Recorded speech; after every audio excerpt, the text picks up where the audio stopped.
بسم اللہ الرحمن الرحیم۔ السلام علیکم۔ واقعہ کچھ یوں ہے، ایک تندور والا تھا جو 5 روپے میں روٹی بیچتا تھا۔ اسے روٹی کی قیمت میں اضافہ کرنا تھا، لیکن بادشاہ کی اجازت کے بغیر کوئی اس کی قیمت نہیں بڑھا سکتا تھا۔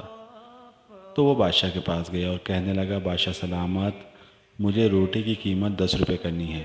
بادشاہ نے کہا کہ 30 روپے کر دو۔ تندور والے نے کہا، بادشاہ سلامت، اس سے شور مچے گا، عوام چیخے گی۔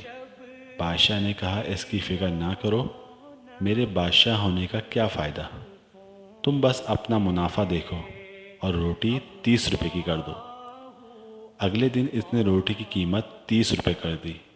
شہر بھر میں کوہرام مچ گیا۔ لوگ بادشاہ کے پاس پہنچے اور شکایت کی، تندور والا ظلم کر رہا ہے، 30 روپے کی روٹی بیچ رہا ہے۔ بادشاہ نے اپنے سپاہیوں سے کہا کہ میرے دربار میں تندور والے کو پیش کرو۔ وہ جیسے ہی دربار میں پیش ہوا، بادشاہ نے غصے سے کہا، تم نے مجھ سے پوچھے بغیر قیمت کیسے بڑھا دی؟ یہ رعایا میری ہے، لوگوں کو بھوکا مرنا چاہتے ہو؟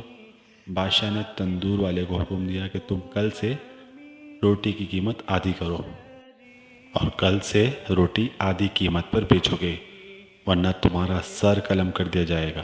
بادشاہ کا حکم سن کر عوام نے اونچی آواز میں کہا، بادشاہ سلامت زندہ باد، بادشاہ سلامت زندہ باد۔ اگلے دن سے 30 روپے کی روٹی 15 روپے میں بکنے لگی۔ عوام بہت خوش، تندور والا خوش، بادشاہ بھی خوش۔ یہی حال آج کل ہمارے ملک پاکستان کا ہے۔ اللہ تعالیٰ ہم پر رحم فرمائے، آسانیاں پیدا فرمائے۔